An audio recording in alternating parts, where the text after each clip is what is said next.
For many people around the world in this time of COVID-19, life has become particularly fraught, unbalanced, and discomforting. Moreover, for meditators, particularly those whose heart is connected to the Dhamma and the Golden Land, it is very hard to get information on how the pandemic is affecting things there. We wondered how we could do our part in helping to brighten people's day just a bit by providing that information. So we changed our normal run of interviews to bring you this new series, which examines how the coronavirus is specifically affecting monasteries across Myanmar and meditators around the world. Continue to check the Insight Myanmar podcast feed for upcoming episodes related to this topic. We know this is a challenging time for many out there and hope all our listeners are staying physically safe and mentally sound.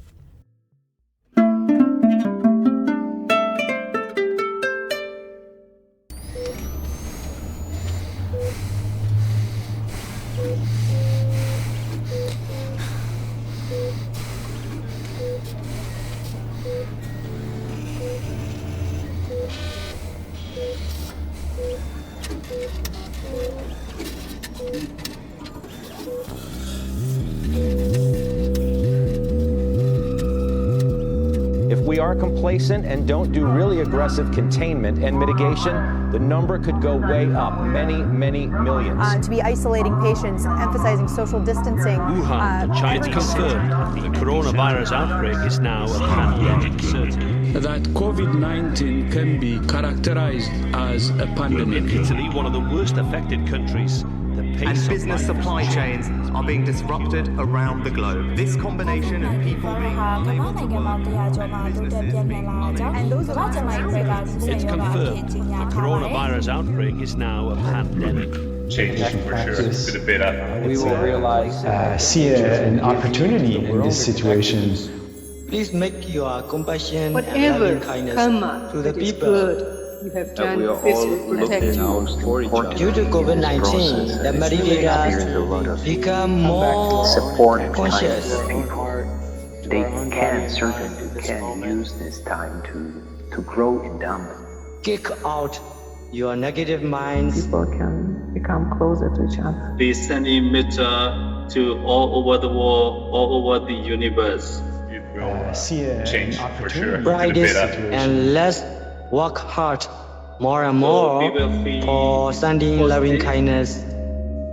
People can learn how to help each other, how to love, seeing new horizons of life. I do see some positive aspects of this corona crisis in the world. We see that in a sense that brings people also closer together. People getting closer together and watching out for each other. We have more time for our families, for the community, and time to meditate. Please make your compassion and loving kindness. It was kind of actually very warm and very, very kind of them. Stabilize the heart. This reminder of this uncertainty of life, where we don't know. See what we can do and what we cannot do, what we can accomplish and what we cannot. Remember peace in the face of suffering. This is the 6th episode in our COVID-19 in Myanmar series. And for this one, we're changing things up a bit and trying something new. Past episodes have featured voices from several different groups: local Burmese, women, monastics, expats who left the country, and expats who stayed. Taken together, these shows are a powerful archival testament to the range of responses from meditators and monastics as the coronavirus swept the world. From reflections on death to vulnerably sharing fears about infection, from seeking protection in Shila and Sutta recitations to finding a safe place of practice, our guests have shared openly and honestly about what they did, how they felt, how their meditation informed their views, which was in turn impacted by the pandemic spread. One of our motivations in producing this series was a desire to use this platform to share words of wisdom during a particularly troubling time.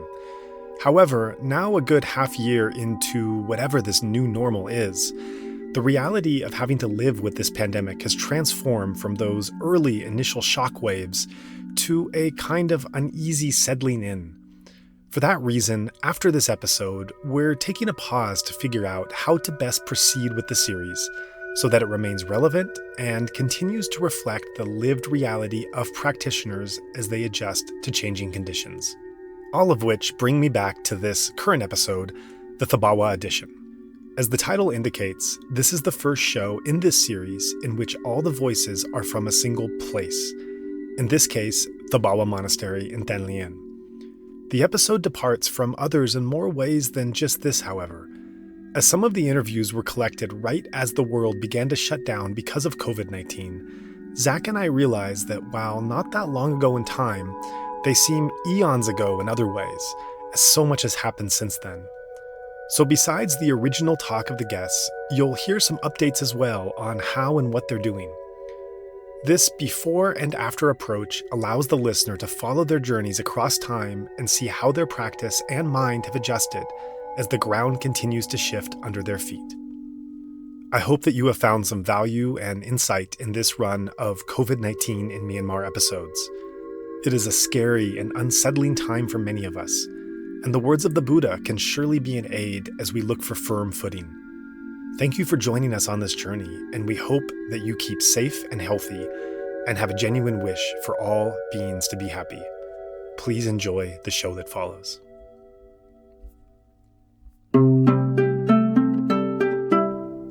First, we hear from Thabarwa Sayadaw. This is a recording of a public talk that he gave earlier this year in April to an assembled group of foreign meditators at his Thanh Lien branch monastery. The monk, he is a leader who controls discipline in this area. He informed us about 5 foreigners from this center. They are running for exercise in early morning. That is also not suitable in this situation. So they want us to remind the foreigner here not to go out of the center, not to go to the village, because villagers here are afraid of the foreigners. There's also report to that month of discipline informed about one foreigner from this center going around the village and buying the food and come back to the center. So he posts about that foreigners in Facebook. He informed even to the government on Facebook. What they understand is here in the power center, we cannot control the foreigner. That's why they are going out of the center. They worry for this center. There will be virus because of many foreigners here. There are also foreigners in Star City. They also worry for that, but they are staying at their place. Here in the power center, many foreigners, and near here, many old and sick people also. Besides, there is Goodwill village. That's why they worry if there is virus here in the power center, it will spread to this town. So they don't want virus to be here. So they are serious for the foreigner to stay only in the center. You are concerned with us. That's why they remind us. On the comment about that post on Facebook, some of the people support for that idea, but some argue from the side of the foreigner. Some people understand the foreigners are staying here for a long time, volunteering. That's why not much need to worry. But some people agree with that post, not to go out of the center. Not only for foreigners, but also for the local people also. The leader of the village is responsible for the villagers not to go out, to stay at home. If you are going out, there must be a reason. Without reason, they may try to stop it. So concerned with the foreigners, they may be more serious because they cannot communicate with you. They don't know about the foreigners and the foreigners may not know about them. So in this situation, they may think only in the bad way. When I'm strong in one township of Yangon, that's why they report to the local authorized person but they are reluctant to give the permit. They cannot give permit easily, so they send the applicants to go here and there, because even the government is serious for the virus. Therefore, the local authorized person is also concerned with the government. That's why he don't want to make mistake. Therefore, it is difficult even to go Armstrong with many people. But this is Buddhist country. That's why there are many people who believe in Buddha, Dhamma and Sangha deeply. That's why they feel safe to deal with Buddha, Dhamma and Sangha. Therefore, some of the donors, they are willing to do good deeds as much as possible. Especially they want me to go Armstrong. I rarely go Armstrong because of traveling in the country and abroad.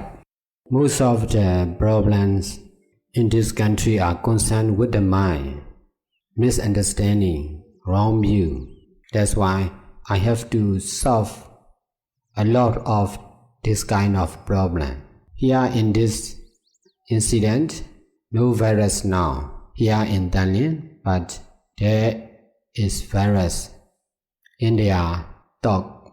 So we need to solve that problem, which is really happening in the dogs of the local people here, some of the local people here.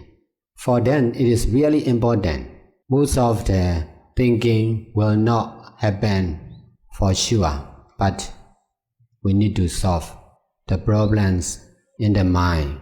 In the West, people emphasize the real condition, but it is really important for most of the people here to be safe in their mind.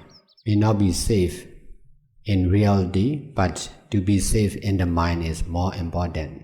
This is Buddhist country, that's why most of the people may emphasize the mind rather than the material or actual world.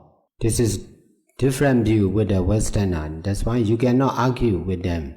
You need to try to use it in the right way, to be using only. I have to solve this kind of problems all the time. I rely on doing good deeds to solve this problem. It will take time, but it works. You are right in your way, so also they are right in their way, but no one is complete. You cannot grasp you are right, they are wrong. Because of grasping the one side, there is problem between each other. Now you are here in Myanmar, you are dealing with Myanmar people. That's why you must try to know about the good point and weakness of the Myanmar people. This is meditation in daily life. When you meditate, you may understand Mahasi method or Goenka method. That is not complete. You should understand the weakness and good points of each method.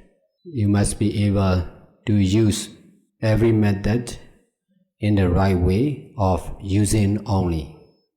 This is real meditation.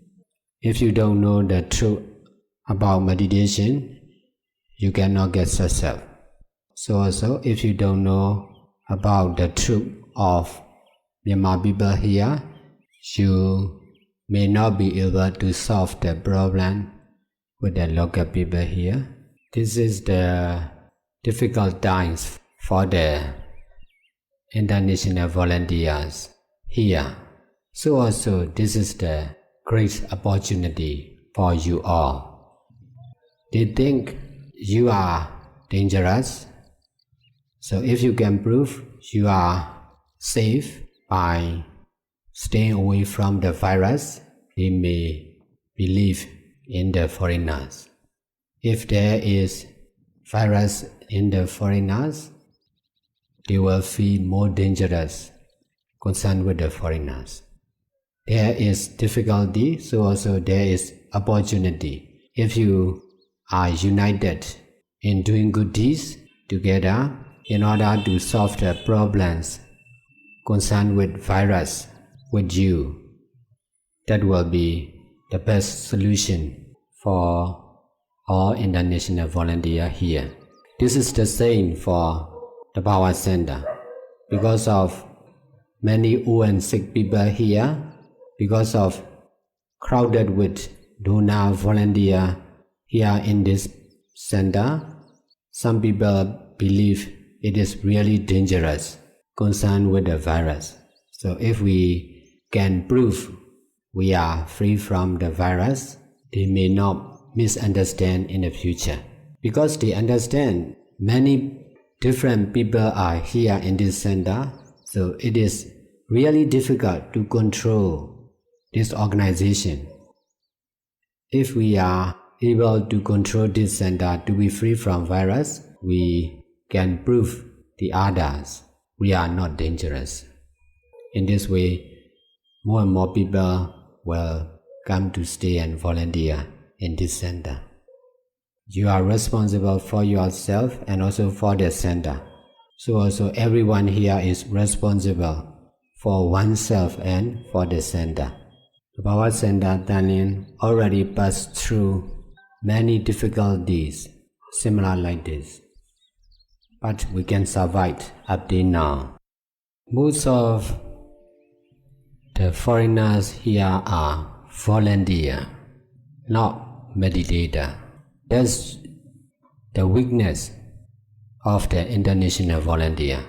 If there are more international meditators, you will be more reliable. Many people rely on me and on this center because I am a meditator and also I am a volunteer. I am a meditation master. In this way, I belong to Dhamma or doing good deeds. They believe in me because of doing good deeds, doing all kinds of good deeds, not only volunteering, but also meditation, keeping precept, and teaching about the truth. Many people rely on this center because of doing all kinds of good deeds without limit.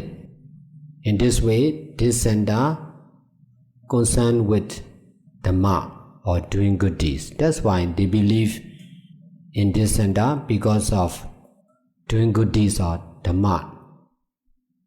Not because of the place, not because of the name, not because of the people here, but because of the doing good deeds continuously without limit.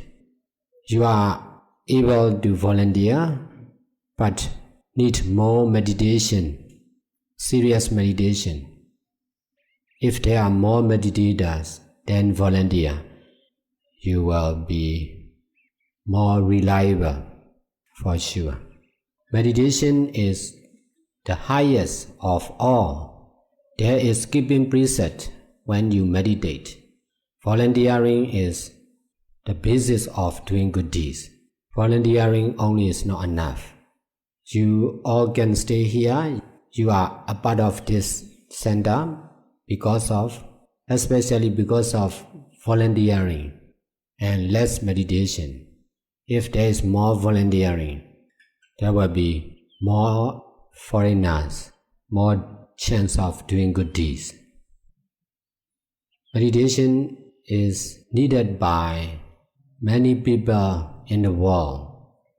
Volunteering is not concerned with many people.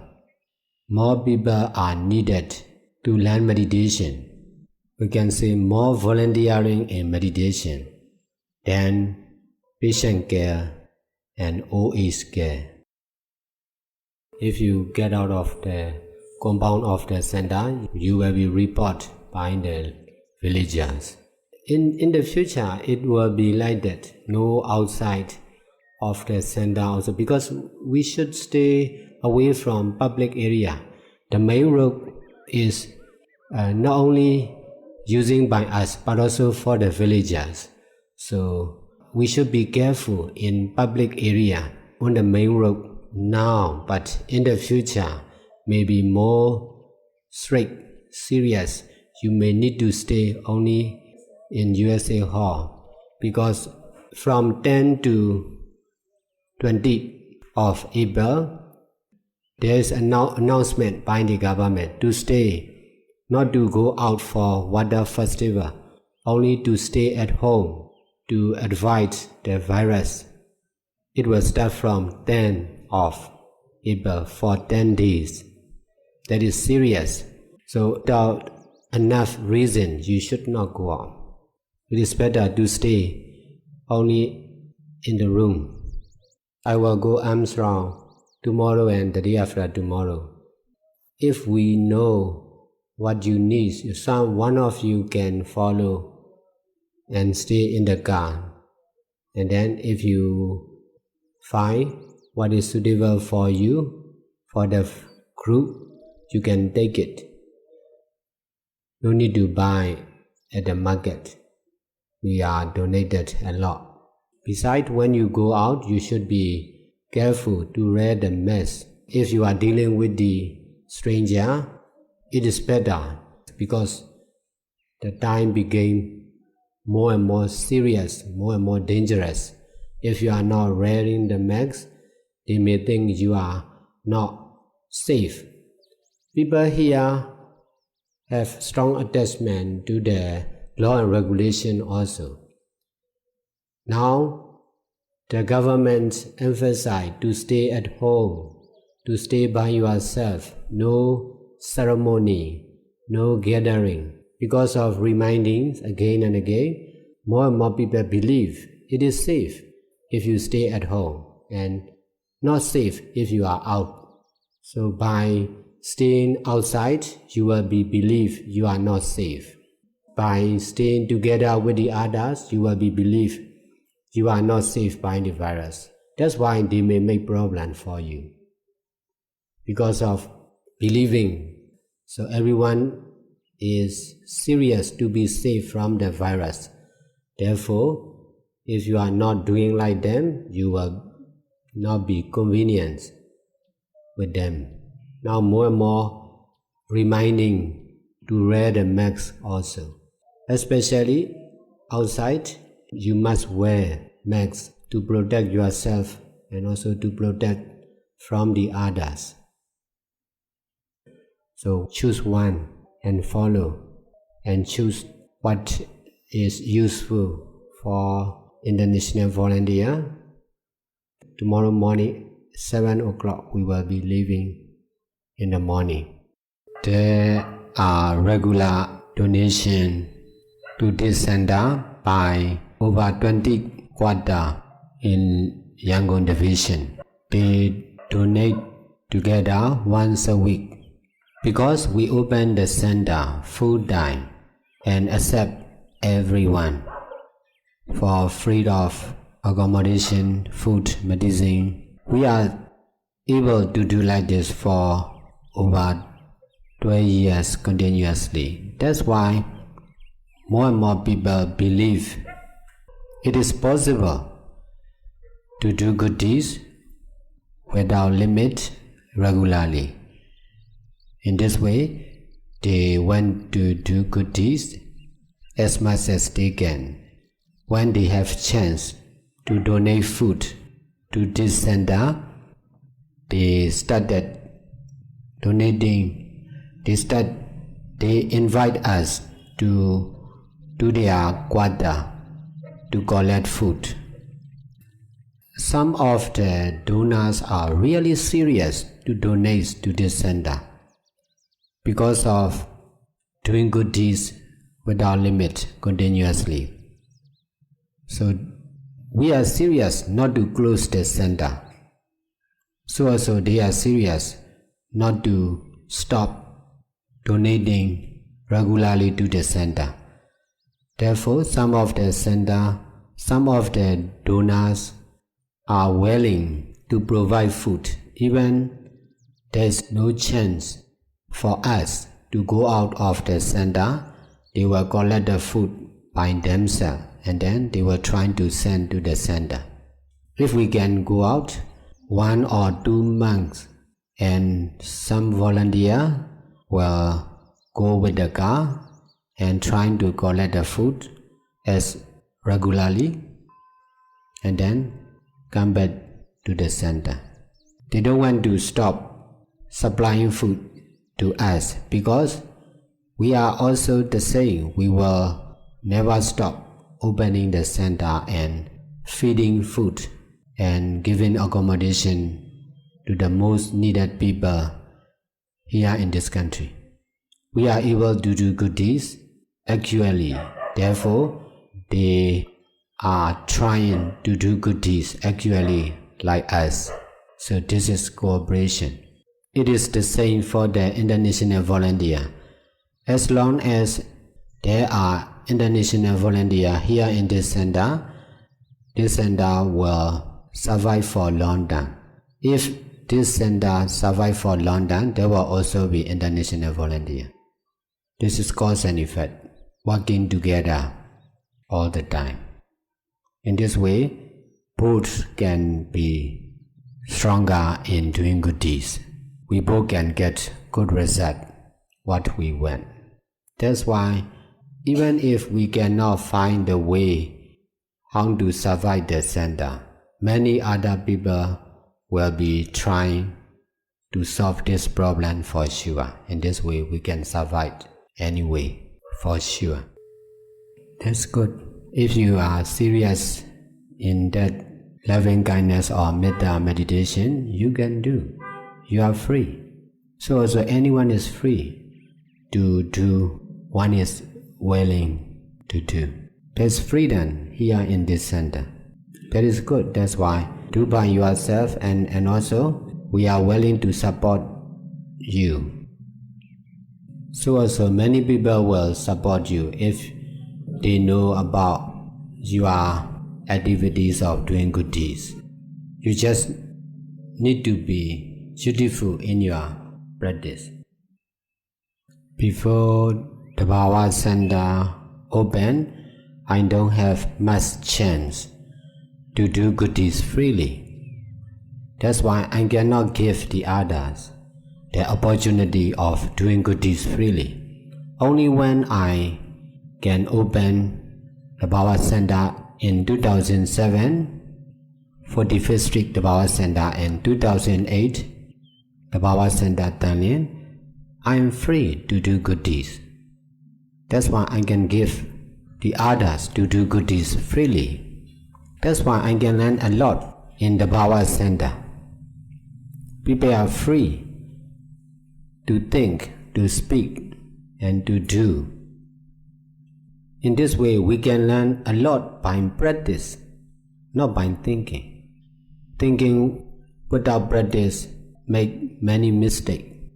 Doing good deeds practically can solve many mistakes concerned with doing good deeds. In this way, the Thabarwa Center developed quickly because of there's freedom here in this center. Besides, the power of relying on doing good deeds is stronger in this center. Doing good deeds or Dhamma protect us, fulfill our need. Doing good deeds freely with mindfulness and detachment is everything for us. Now international volunteer became dangerous for most of the local people here. That's the problem you are facing now. If you are able to do good deeds seriously by using the method of doing only, you can overcome the difficulties for sure. Next, we check in with Awbur Nyan, a musician and lay supporter of Thabarwa Sayadaw. First, we hear her thoughts from an interview in early May, just as Yangon began to shut down.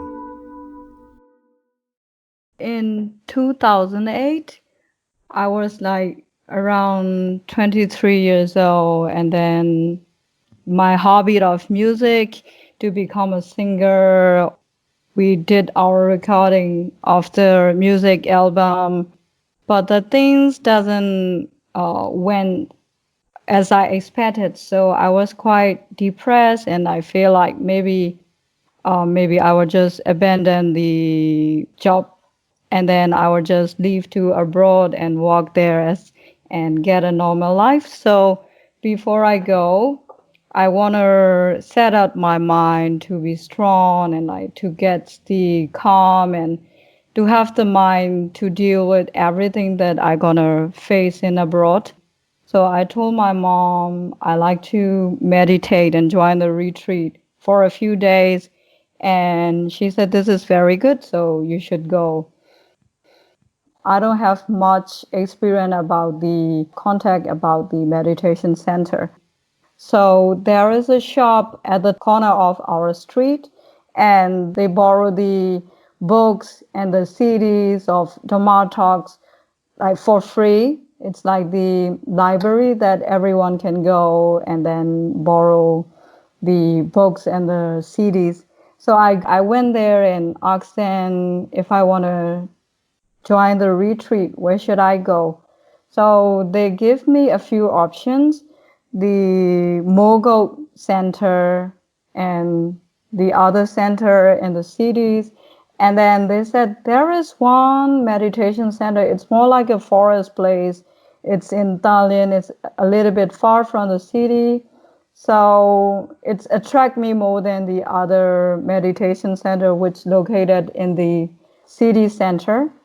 So they give me the card and the number is in there. So I call the number, and I didn't know that I was talking to the head monk.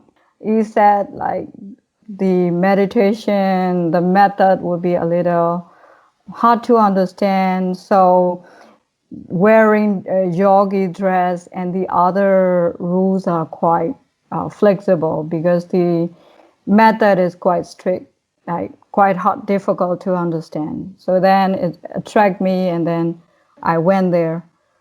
I joined only 4 days retreat there because I didn't know how much I can go.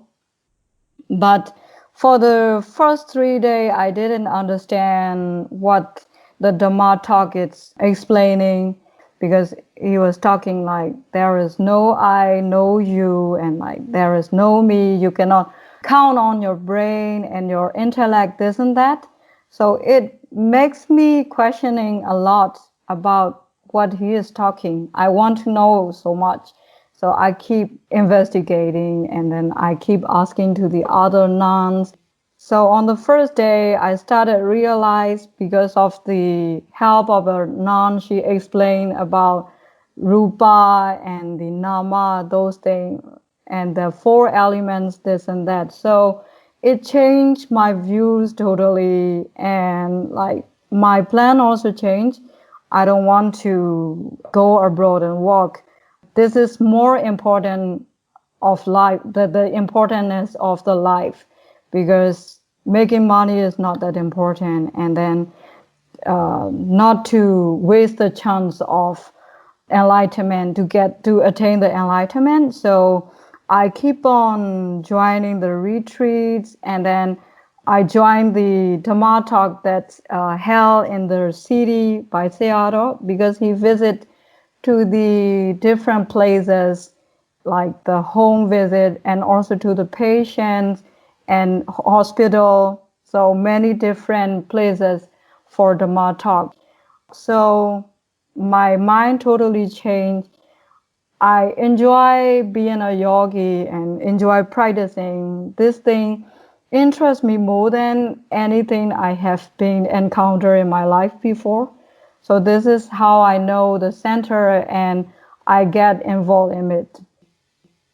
The other role that I volunteer is like with my language skills, like I can help the foreigner yogi when they come to our center to join the retreat, or just to know what is Buddhism or this and that. I can help them translating, communicating with the monks and nuns, and also sometimes when they like to know about Buddhism, I can share my knowledge as I know.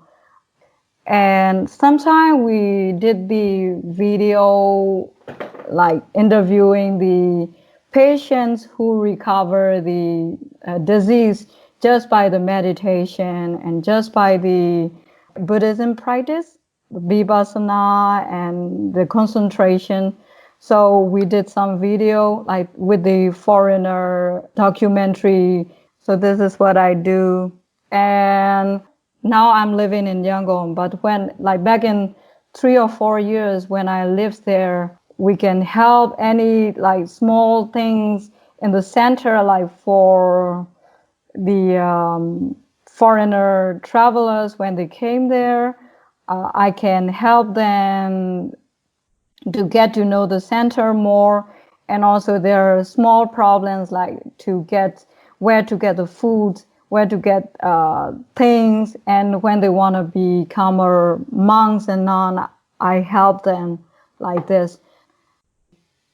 I ordained as a nun for 5 months back in 5 years ago, and now I'm back to city and I'm just doing my normal working life as a music teacher.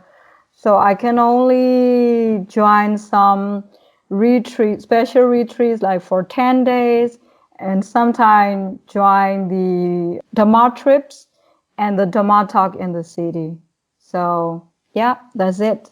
That's how I discover their center and my volunteer role in there. So mainly I teach music to the expats who live in Yangon, and also like the children of the diplomats.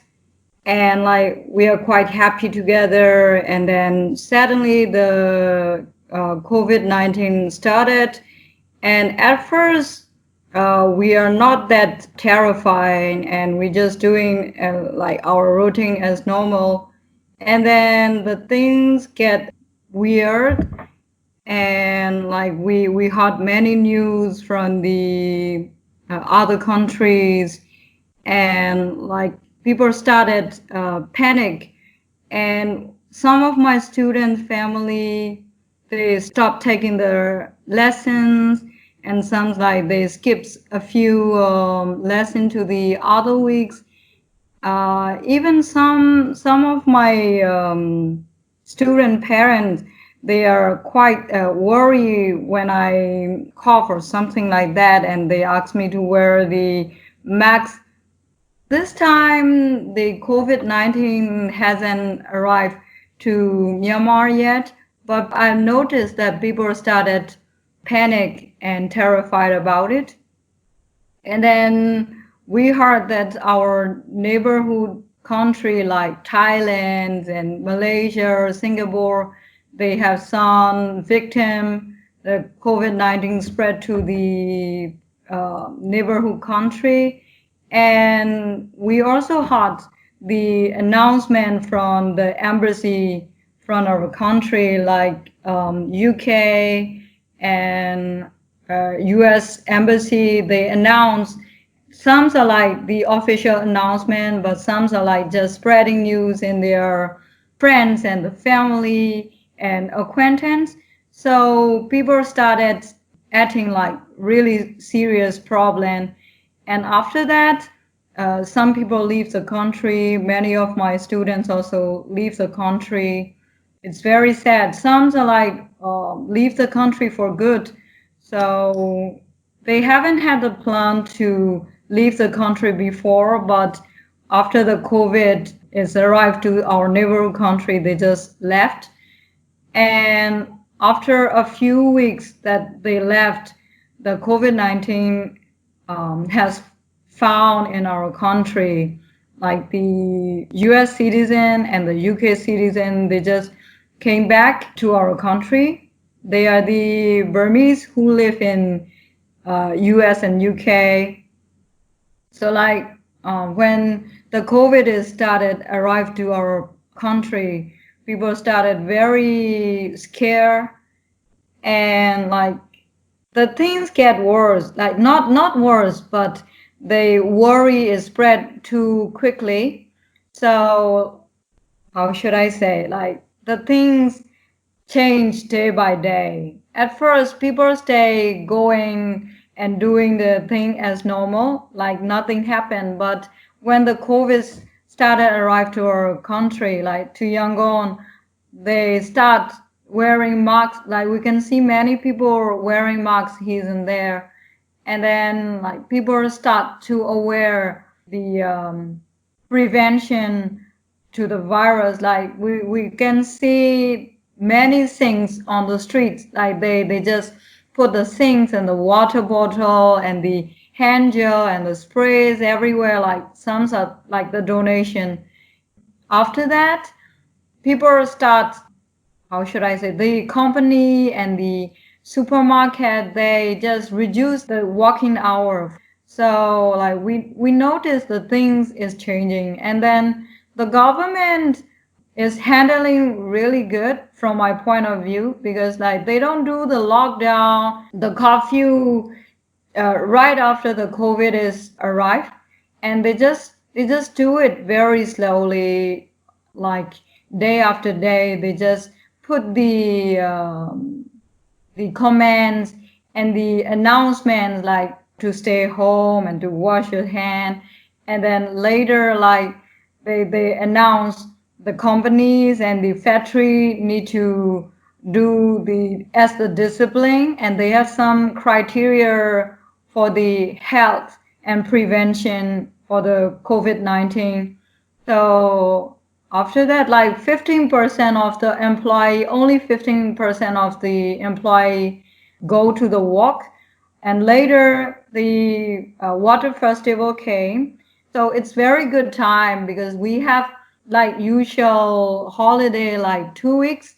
And then the government take it like a good chance to do more social distancing. So like they just put the announcement, like all the factories and the company need to, like all the work has to stop for 2 weeks until the end of April. And then now they just increased the stay home period until May 6th. So the things is not worse as we expected before, because many people scare like the pandemic, the virus will spread very quickly and many people will get sick, this and that. But the thing is, like, it's not that worse at the moment, because we only have over 150 patients. But the guessing from the WHO or something like the health organization, they guess it, the patient in May will be like over 1,000. So it's not very bad. But the thing is, like, we are kind of like, we lose our freedom. Like we cannot go out, and then we cannot see the people we love, like friends and family. So it's kind of depressing. We upset a little bit. But there's a good things too. Like we can do the plantings, and also like we can do other skills that we don't have yet. For example, like cooking, and also the online teaching and the stuff. As I am a teacher, I need to do my work even the situation is changed. So I adapt it, and now I'm started doing the online lessons, and it's quite fun. Like it's quite good.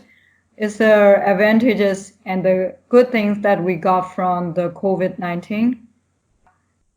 Yeah, we had some announcement in the post about some nunnery and the monastery, like from the outskirts of the town. So I saw some posts that the nuns are in a bit of trouble to collect the food from the alms round and the things. But the thing is, like, people stay donating donation items, but I'm not sure if every nunnery and monastery get the support from the donor. because we cannot know some nunnery and monastery that are facing difficulty getting food. So like for some and famous places, they will have some problem from my point of view. But from like the city monastery and the nunnery, they are doing okay because they got some support from the government and also from the neighborhood and the usual donors. So they know that they're facing difficulty to go for alms round. But the meditation center is a very sad thing because usually for the water festival, people have the chance to join the retreat. But I saw many posts about like the meditation centers cancel the retreats, this and that. So people wouldn't have the chance to do the intensive meditation for them, like if they cannot do it by themselves.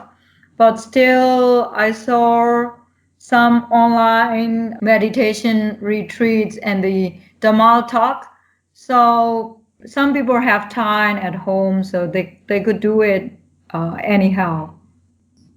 Recently, before the virus spread widely here, we joined the Dhamma talk to our Sayadaw, and he mentioned about the kilesa virus. So like kilesa virus inside us is always there, whether the COVID-19 virus is there or not. So we should always aware of our virus, and we shouldn't focus on the coronavirus or any other disease because we already have the permanent disease until we highly attain the enlightenment.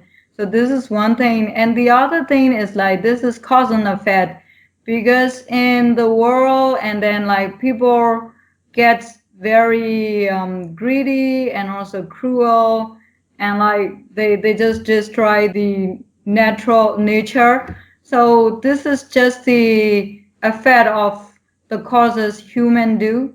So like the main problem is not the virus, it's the kilesa of the human and the people. So like we have angers, and also like human like to eat many different meats as possible as can be. So like they try many tastes, and then the food that's not very suitable for eating also. So like it causes the strange virus because people do the strange things. So this is cause and effect. And the things we should focus more to prevent is not just wearing masks, not just washing our hand, and like not just only focus on the virus. We should focus on our mental process, and then the, how should I say, the and clearness of the mind. So we should purify our mind, and then we should do the good deed. This is the best way of prevention. So like for the outside world, like physically, we should do the things we should do, like wearing masks and then washing hand, and also like doing social distancing. And as Buddha say, we shouldn't do the unnecessary things like going outside and chilling, or like having fun at the restaurant with friends, like for example like this, like unnecessary thing. Rather than doing this, we should focus more on our insights, like the mind. So it would be the best way to prevent the virus, and then we should go inside rather than going outside. So this is what they say, what they said in their Dhamma talk. The other Sayadaws also saying the same thing, like they are saying almost the same, like the kilesa virus and like the cause and effect. So yeah, what we see now in Yangon, like lockdown period is, but on the street there wouldn't be the people like usual days, and like you could even see the pictures and the photo of Yangon how is different from the usual time. So like it's like the city with silence, so no cars, no people on the street or the road, mainly on the main road. Just the delivery people will go with a bicycle, but in the small street, people stay going out, going here and there. At the beginning of the lockdown, people stay going to the tea shops like in the neighborhood and still sitting with a friend, like 2-3 people, or sometimes like more than 5-10 people in the tea shop. But later, the government announced that all the shops should only can only sell the takeaway. So like people couldn't go to the shops and couldn't stay and sit.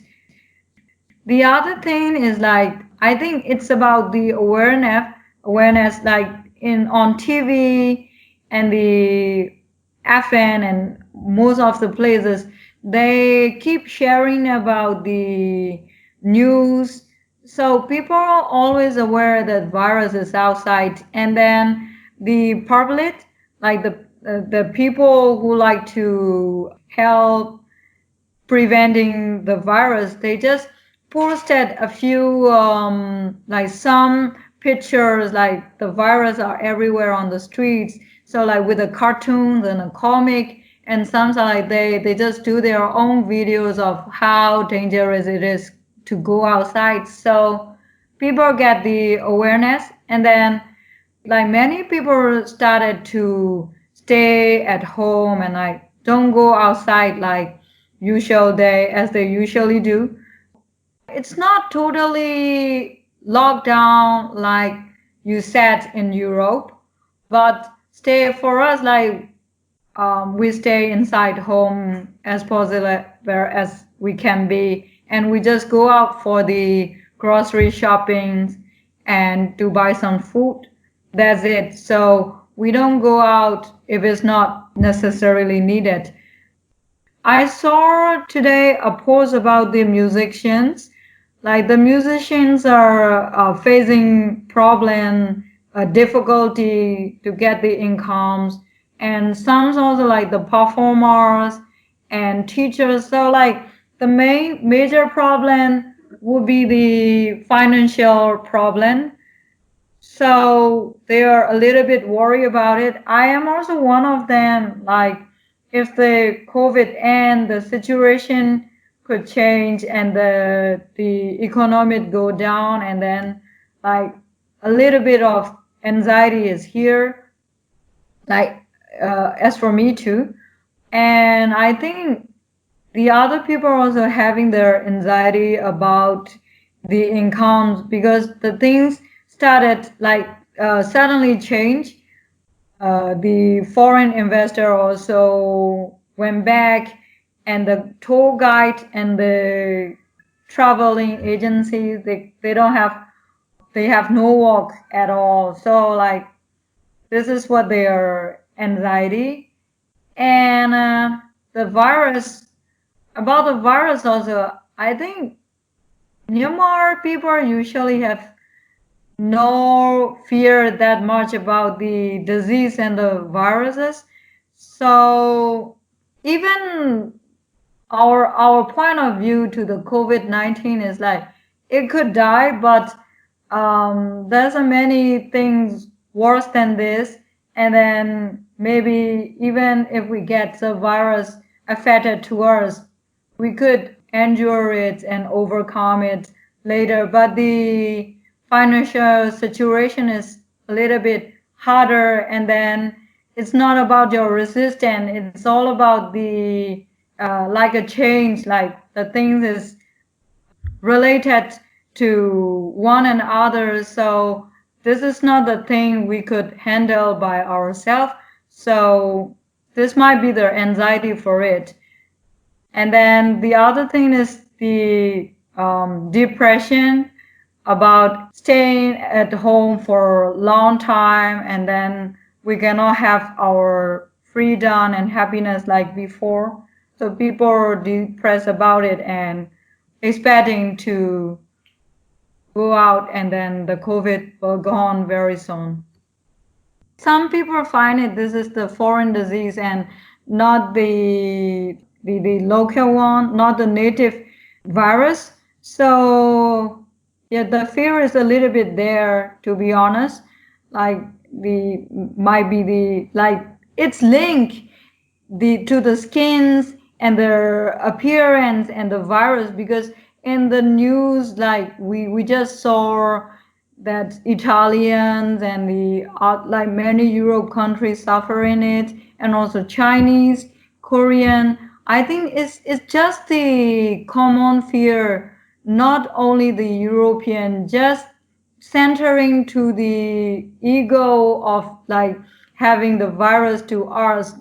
It's more about it, not about the colors and the skins. This is what I see. But to compare to the news that we read from the other countries, like I read a news about some Chin people, like Chin ethnicity. They look so much like Chinese, and they are in US or maybe like, I'm not sure which country they are in, but they got beaten because they look Chinese, and that the virus is because of you guys and this and that. So I think in Myanmar, no one physically harmed to the foreigner, even like European, even when they see them, they just maybe like they're scared, or they will just complain, or they will just report to the authority. I think only that much, but they won't physically attack to the foreigners. Like I'm pretty sure they are facing some difficulty, because we have a few friends who went back to UK, and then he just paid the rent to the landlord for 6 months, our friend, and then as he have to leave the country immediately, he cannot find a good roommate and people who will rent his flat back. So they asked us to talk to the landlord to allow to get another tenant, but he just rejected. He don't accept it because he scared of the virus and this and that things. Even if it's local, he won't let someone who he doesn't know stay in his flat. So I think people now, like they having anxiety about the virus going straight to you is the main problem. I don't think it's about the foreign or China or Myanmar. Now we hear again from Awbur Nyan in a talk recorded just last week. So after like 2-3 months lockdown in Myanmar, there are not much cases, and we don't have much people who die and like who are infected by COVID. So people get more relaxed, and then they started going out, and then like we will rarely see the people who wear masks on the road, and also the restaurants and the tea shops, it's open again. People enjoy going out again, but still the school were closed and the cinema are closed, and Shwedagon till now it's closed. Shwedagon and other pagodas it's closed till now, but the parks are open. The government school opened like 2 or 3 weeks ago, and the international school, they will open tomorrow because August 19 they will open it again. So things get better and not much new patient. But recently, like yesterday, they said there are one more positive case in Sittwe. but still people don't worry much about it anymore. So this is how the things going in Myanmar right now. But the factories and the companies and many things, they said like the economy is not good like before, but still people are not very struggling much to compare to the other country in the West, from my point of view. So Yangon and Myanmar right now is not very bad. People are getting relaxed and back to the normal. And the Power Center, they talk about COVID quite a lot and quite frequently in the Dhamma talk when the lockdown started and people worry about it too much. Our Sayadaw mentioned about it in the Dhamma talk a lot, maybe like every day or something. But now their focus, it's more about the rubbish recycling and also like to make the changes in the center and also to give the message to the disabled and also to the normal public citizens, like to eat less salt and the seasoning and the oil, because to eat more vegetable rather than the meat, because people are getting more sick in the recent year because of the food and the chemical. So now the center is trying to give the message about how foods are very harmful. So this is what they are doing right now. But in the meantime, the Vipassana is the main focus, and the other things are the side things that go along with the Vipassana. The initial funds that allowed us to set up this Insight Myanmar podcast came unexpectedly, and we did our best to stretch them as far as possible. Unfortunately, that generous startup donation could not have predicted the pressing need to cover our exploding health crisis and meeting the interest and concern many meditators have expressed about the situation at Burmese monasteries and meditation centers. So, if you would like to hear podcasts that address this new content or assist others in being able to access them, please consider making a donation to fund this work. Most all podcast contributors work entirely as volunteers, and those few receiving remuneration are meditators who have offered 50% or more discount for their professional services. Nonetheless, there is still no real way to produce an episode for less than several $100s. Whatever funds we are able to collect now will be used solely for producing these new episodes, and any additional donations will allow us to increase our run. Thank you for your support. Stay safe and be well. We welcome your contribution in any amount, denomination, and transfer method. You may give via Patreon at patreon.com/InsideMyanmar, via PayPal at paypal.me/InsideMyanmar, or by credit card by going to insightmyanmar.org/donation. In all cases, that's Insight Myanmar, one word, INSIGHTMYANMAR. You can also go to the GoFundMe site and search Insight Myanmar to find our present campaign. If you are in Myanmar and would like to give a cash donation, please feel free to get in touch with us. Our third speaker is Bhikkhu Varrapanyo, an American monk who ordained under Thabarwa Sayadaw. We first spoke with him back in April, where he described his reasons for staying in Myanmar and life at the monastery under lockdown. When I heard about COVID-19, I was in Malaysia, I believe, or actually in America, preparing to travel to Malaysia to join with my teacher, Sayadaw Tamasara. I heard about the outbreak, and it didn't really dissuade me from traveling outside the country. I don't think there was much information about the virus being outside of China, and I certainly didn't expect the kind of pandemic level situation that is happening now before I left. When I originally heard that the virus, the situation with the virus had become more like a pandemic, a worldwide event. I believe I was in either Malaysia or Singapore, traveling between those two countries on retreat, following with my teacher, Sayadaw Otamasara, and preparing to return to Myanmar, to go to Myanmar with him.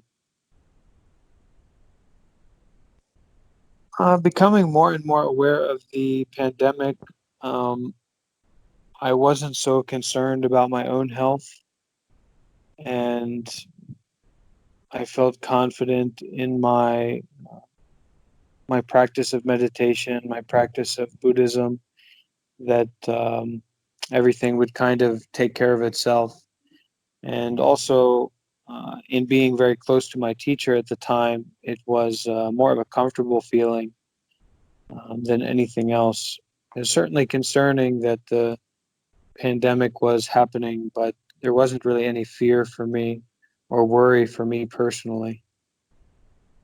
Some of the people and certainly the environment in Singapore and Malaysia slowly started to change to a more closed down. People became more and more aware of the seriousness of the situation, but it didn't become this major pandemic situation where, like, the U.S. was closing down its borders and all these countries were closing down their borders until I arrived in Myanmar from Singapore. My teacher, my master, he spoke directly about COVID-19 in terms of the virus of the mind, quarantining the mind, using this as an opportunity to engage with the mind. So his approach was to continue doing good deeds limitlessly and to practice non-attachment limitlessly, and in doing that, fighting the virus directly. Not only fighting the virus outside, but fighting the virus of the mind, the fear, the virus of fear, the virus of panic. So that was his emphasis at the time.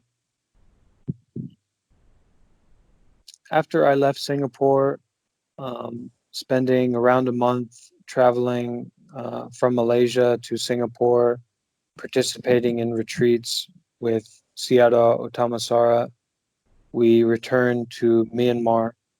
Maybe March 8th, arrived in Myanmar. And upon my arrival in Myanmar from Singapore, I began a 2-day trip to meet with my master as he had already began to travel within Myanmar. So right when I got to the airport in Myanmar, I headed to Mandalay, and then from Mandalay to Upper Myanmar to meet with him.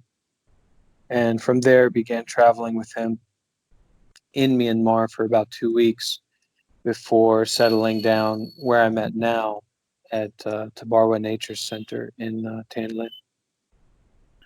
Sayadaw Otamasara was consistently talking about the virus and encouraging people to continue to do good deeds, to practice non-attachment, focusing on the virus of fear, the fear side of the virus, and to watch our minds closely and to continue to do good deeds despite the virus, not to allow the virus to overcome the intention to meditate or to do good deeds or to practice non-attachment.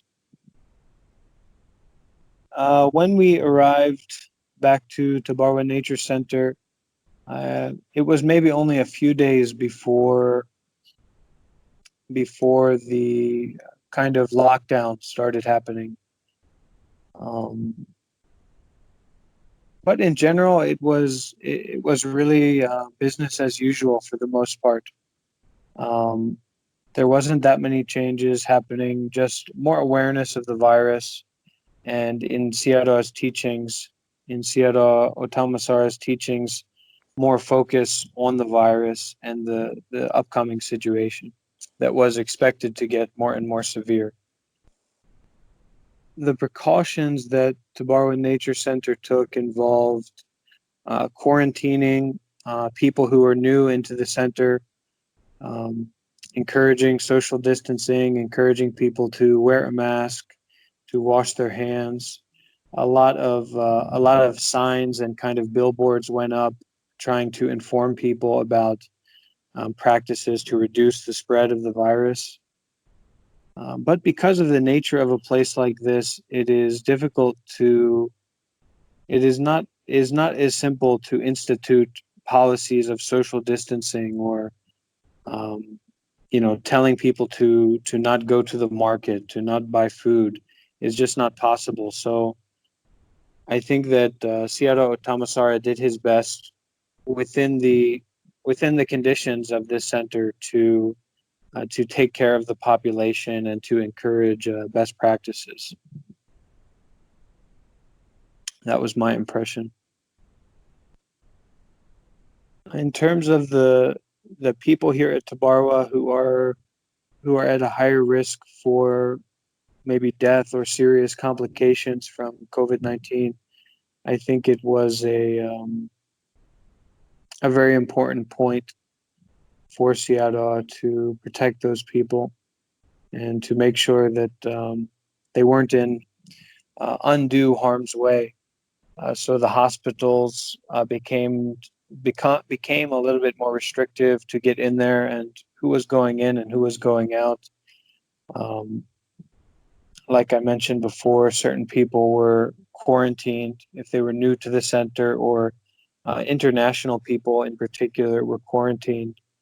But still maintaining an emphasis on this quarantine of the mind and quarantine of the virus of the mind. That really the way to deal with this virus in Thabarwa Nature Center is to do good deeds, to continue doing good deeds, and continuing to practice non-attachment. The situation in this center is that there are limitless possibilities here to do good deeds, to practice non-attachment, to receive health care, to receive housing, food, etc. But there are limits to the resources that this center has, and limits to the structural capabilities of the center. So I think Sayadaw is doing his best and did his best at that time to try and consider those people and could consider what could be done, not necessarily to give too much energy or too much focus to what should be done in terms of kind of like a Western standards or common medical standards, but what was actually possible to do to protect the people who live here. Personally, I don't keep up with the news too frequently, but the news that I was getting about what was going on in different parts of Myanmar and more so in Italy and Europe and the Americas, certainly very interesting and a little bit concerning, but not really destabilizing my mind all that much.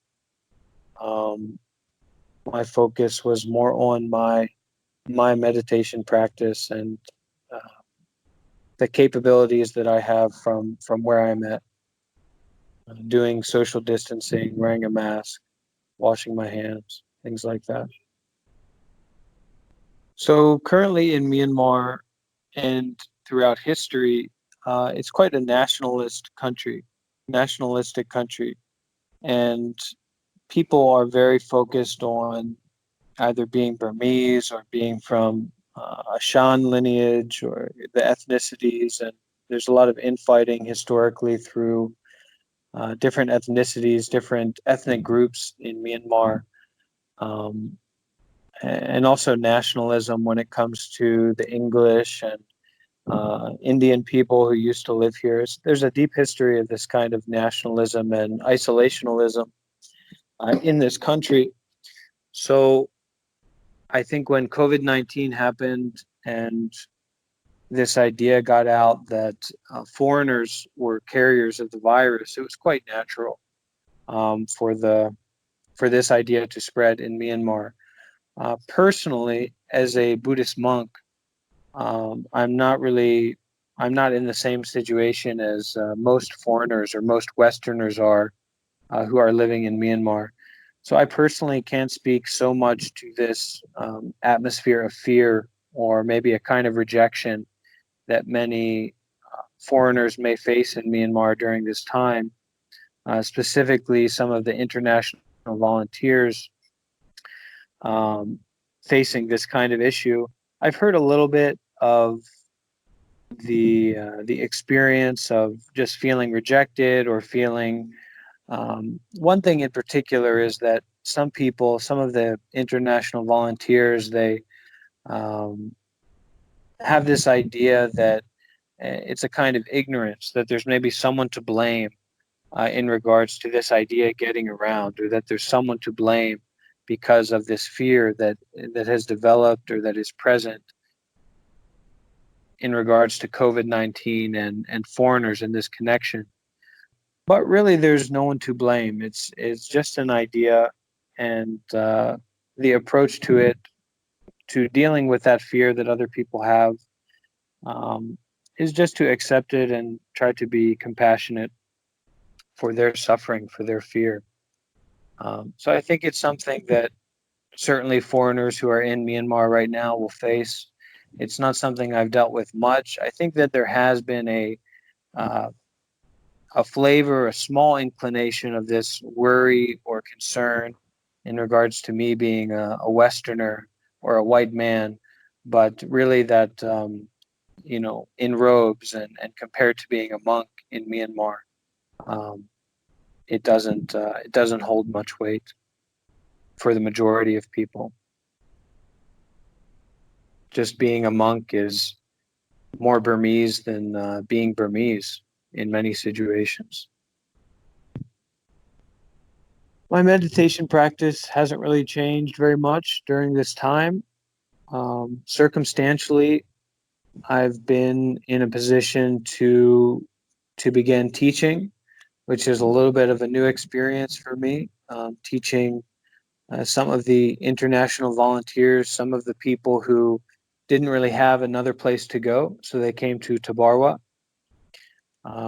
So that's been a change in my practice to some degree, a new kind of practice that I've been experiencing, and I've found that rewarding. And also just trying to maintain this kind of stability and groundedness in my day-to-day life amidst the kind of real changing times, the internationally changing times.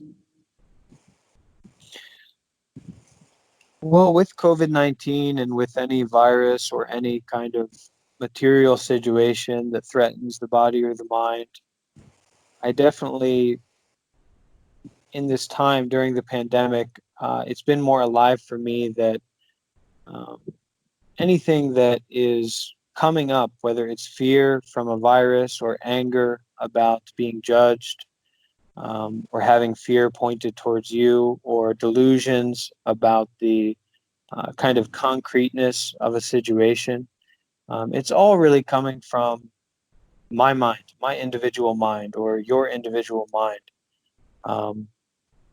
Whatever it is, it's coming from our mind.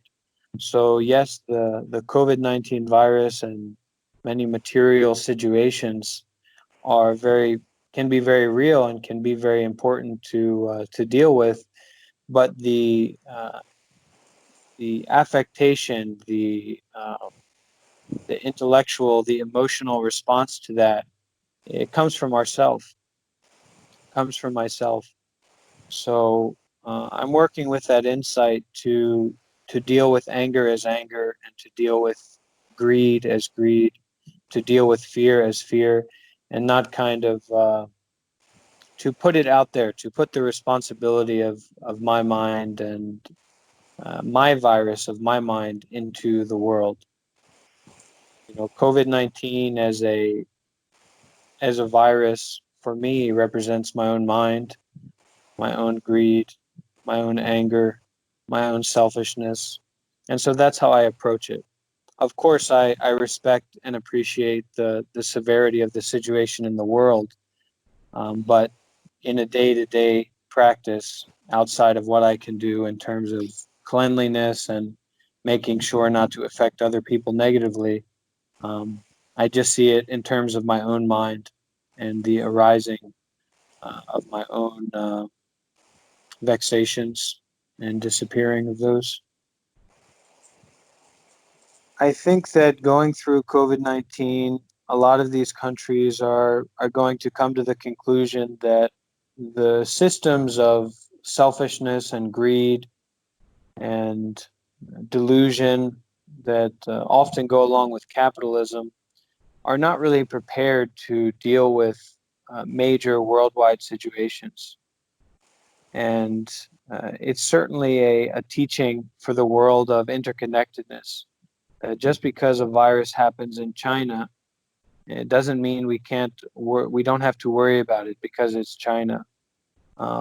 It's all interconnected, and eventually, one way or another, we will experience that directly. And the same goes for someone in your neighborhood or someone in your family who is sick or is suffering and needs help, or someone across the country who needs help. For a while, we can imagine that it's separate and not going to affect us, but inevitably, we will realize the nature of interbeing and interconnectedness. And I think that COVID-19 is an opportunity to see that directly, and hopefully to grow from that seeing.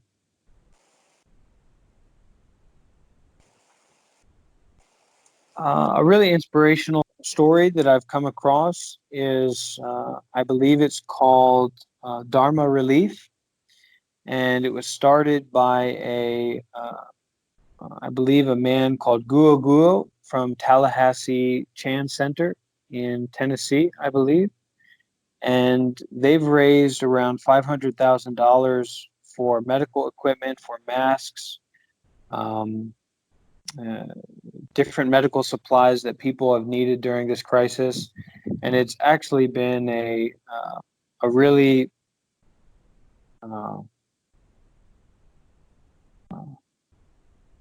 this one branch of Buddhism, this Chinese Chan, which is what many Westerners know as Zen Buddhism, and this individual Guo Guo, I believe, is his name, a monk. He has reached out to many different schools of Buddhism, Tibetan Buddhism and secular Buddhism in the States, and they've really raised a lot of money. They've come together and are trying to help the world and support as many people as possible in the time of this crisis.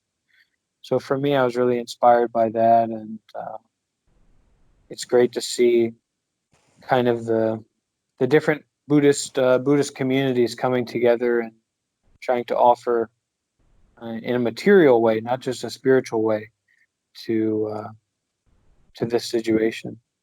Try and reduce suffering in this way.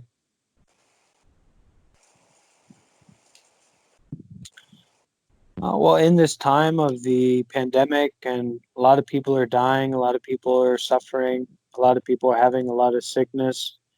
It's really an opportunity to come back to our own intentions, to our own heart, to our own body and mind in this moment, and really look at and address, is this a time for anger? Is this a time for fear?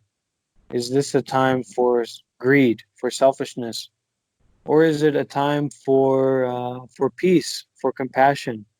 To really inspire in ourselves this suffering, this difficulty, to inspire in ourselves wisdom and the intention to help other people, the intention to be a beacon of peace in our community, within our families, within our environment, even in the midst of turmoil. So I would really hope that anybody who happens to listen to this can remember peace in the face of suffering and adversity, and hopefully be a beacon of that for those around you and for yourself.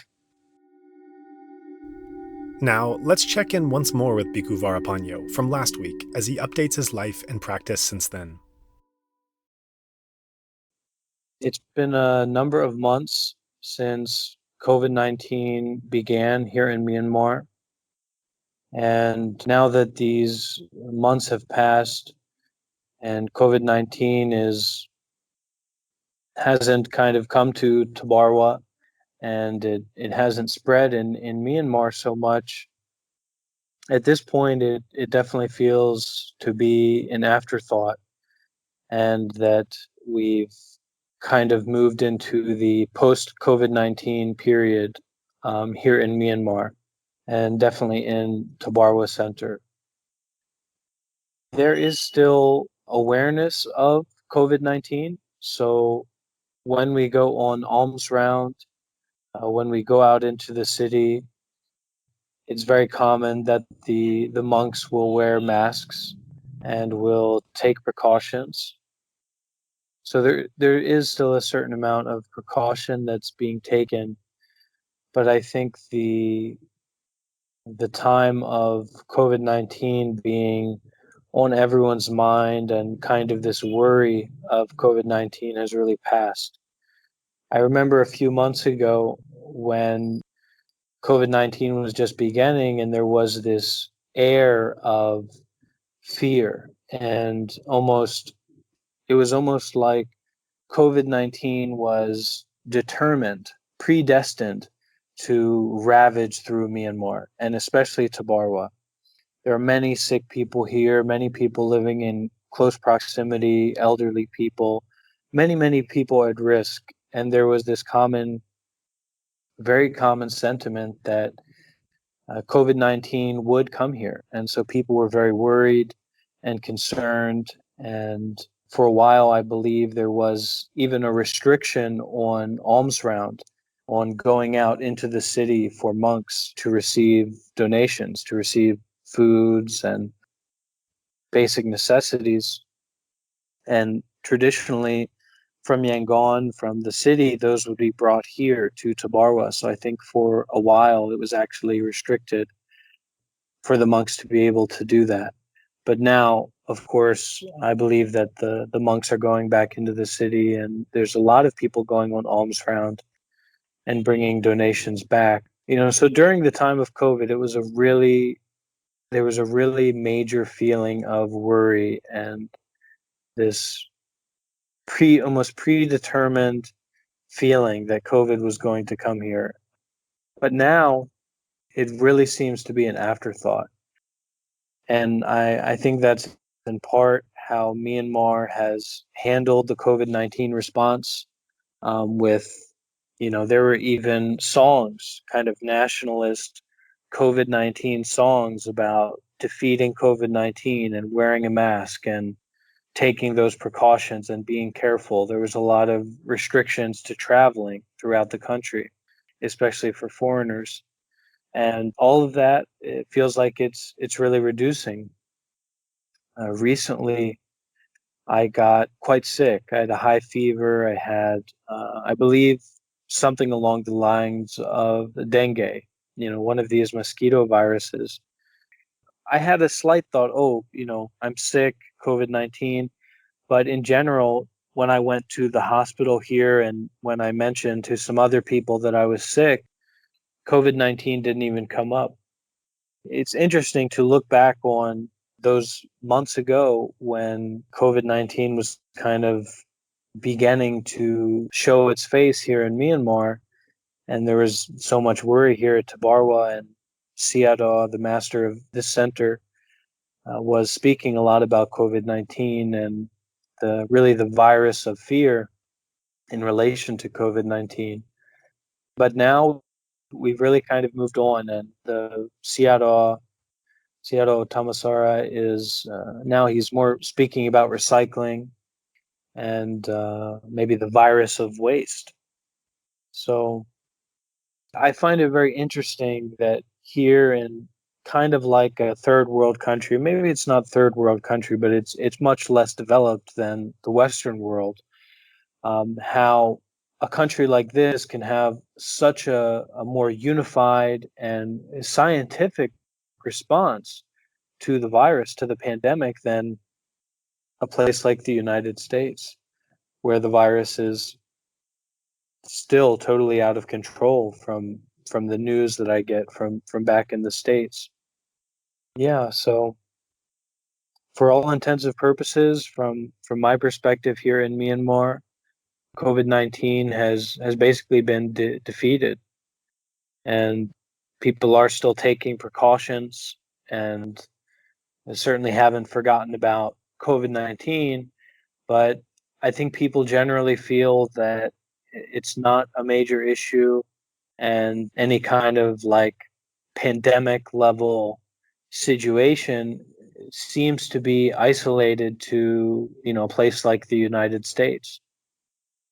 And I think at this point, countries like Myanmar, which we're still closed for international travel, but I imagine also countries like Thailand and maybe Japan, for example, they're a lot more concerned with people coming from the United States, where the pandemic is still really in, full effect. There's still quarantine. There's still only essential workers in the United States. A lot of people are still staying at home, and there's still debate about wearing a mask. I think here in Myanmar, it's getting to the point where the masks can start to be taken off. It's at that level of kind of resolution in Myanmar. And I think that's mostly to do with the unified response, the national response to the pandemic, and to really using it as an opportunity to come together and to unify, and under this common intention of preventing the spread of this virus, taking proper precaution, washing the hands and wearing masks. And I see it all over the place, any store or even here in Thabarwa, in most temples, there's signs about wearing a mask, about washing your hands, about being careful when it comes to COVID-19. Yeah, so for me, it feels like a post-COVID-19 world. But I know that internationally, especially in my home country in the United States, it's a totally different situation. And at this point, I'm really looking forward to there being a vaccine developed or a cure, whatever it would be, so that international travel can resume and countries like Myanmar and Thailand can kind of continue to receive all of the financial support and the international support. A lot of NGOs and educators and doctors come from Western countries to Myanmar, especially, and I'd like to see all that get back to normal and see the rest of the world enter into post COVID-19.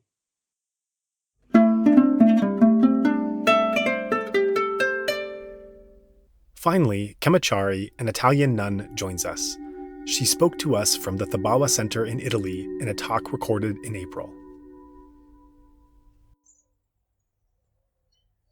Where I am now, I'm in South Italy in a new Thabarwa Center, and I'm pretty alone in a quite big center, which is just happened like that before the virus came, there was many people living because of the cold, and we didn't have the heating system. And then just happened like that. So I'm officially alone, but in practice there is everyday workers coming to keep on the work here illegally. And the neighbors who are coming also illegally because they just want to spend time here also. So that's the current situation. Just for information, in Italy is quite tense. The tension is been quite high at the beginning because of the death of people.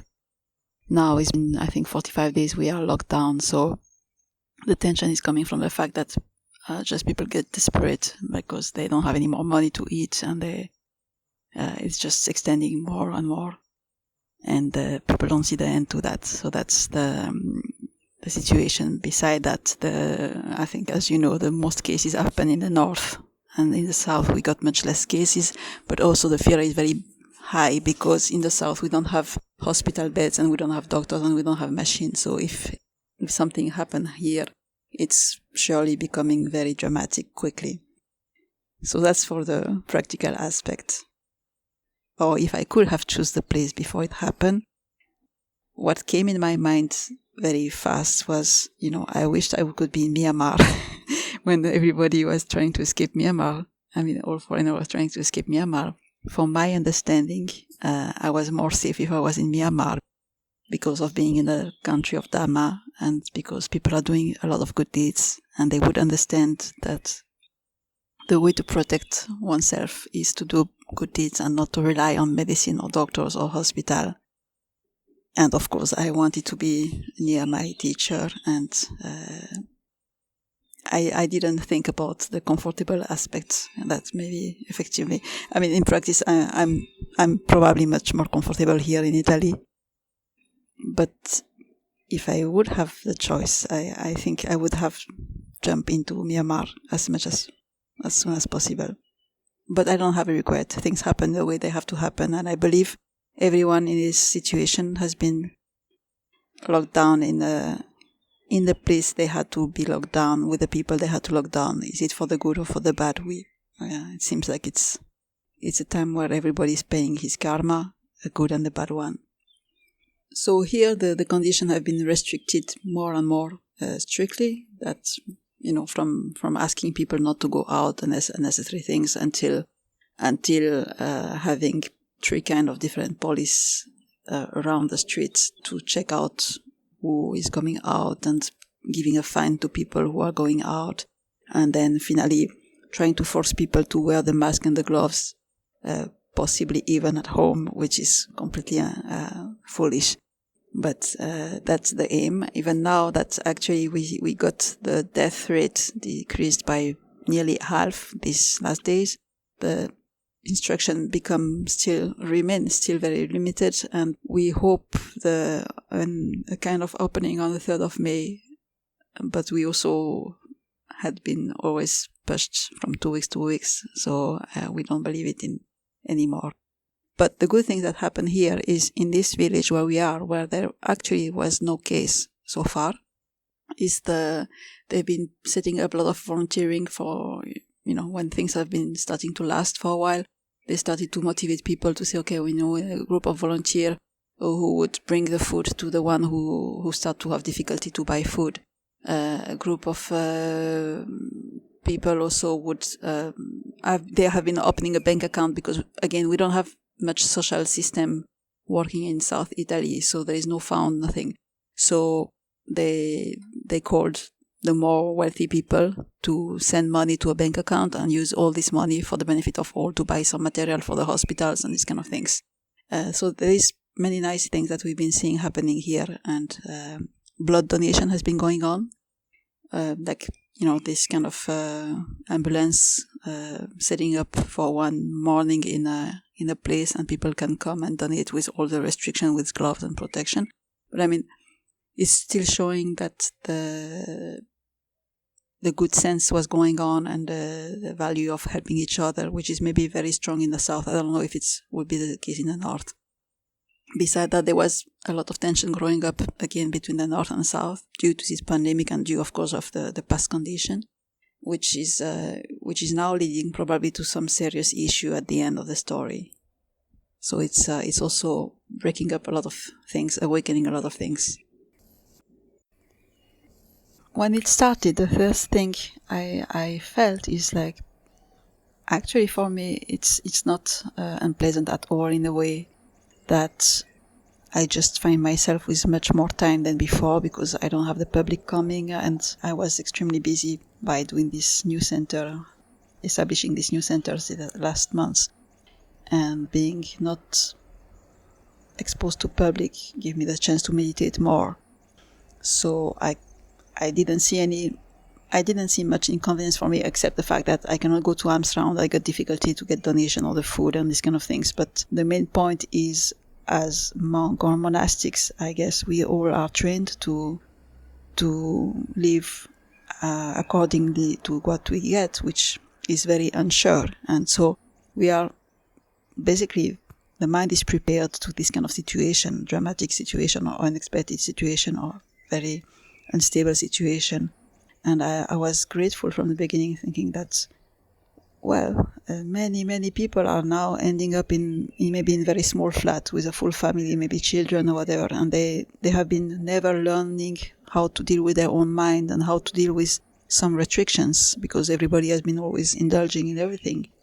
And I was feeling very, very, very grateful that I had been able to learn all this before.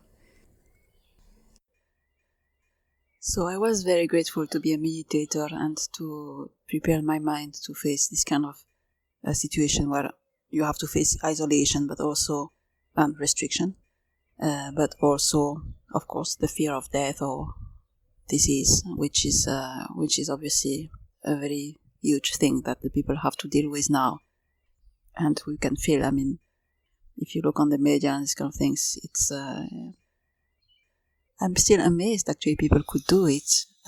People who are totally unprepared have been accepting to play the game, and I guess the motivation for them was the fear, which is quite different from the monks who go in a retreat intentionally, and there will be side effects. So the main thing I worry about is the fear of people and the impact it will be on them, on their health, and on the world. I mean, by itself. And that's if I have the chance, and I think that's a little bit what I'm trying to do through Facebook posts on different things, is try to make people understand that the fear is damaging them a lot, and that will make them make mistake, if not now, surely in the future. So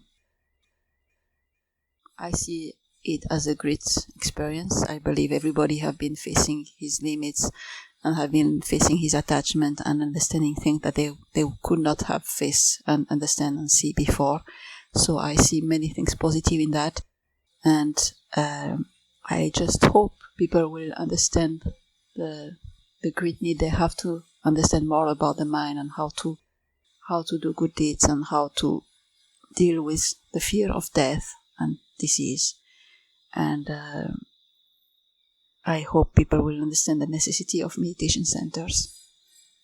One event one thing happening here that was really striking me correlated to this is from the beginning of the story here, we had the fashion to draw some rainbow, to design some rainbow and to write something in Italian, and everything will be all right.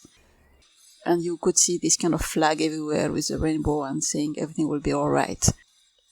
It's showing this kind of make-up society where we want to believe or make us believe that everything is going to be all right and there is no fear and everything is fine and there is a happy end in everything, and that's completely fake, and that's covering and that's creating more fear, because actually we believe we know, we're telling ourselves stories.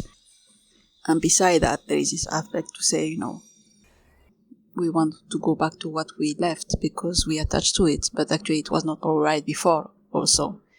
I mean, most of the world was starving, we were polluting and poisoning ourselves, and we were going to die also very soon from other things.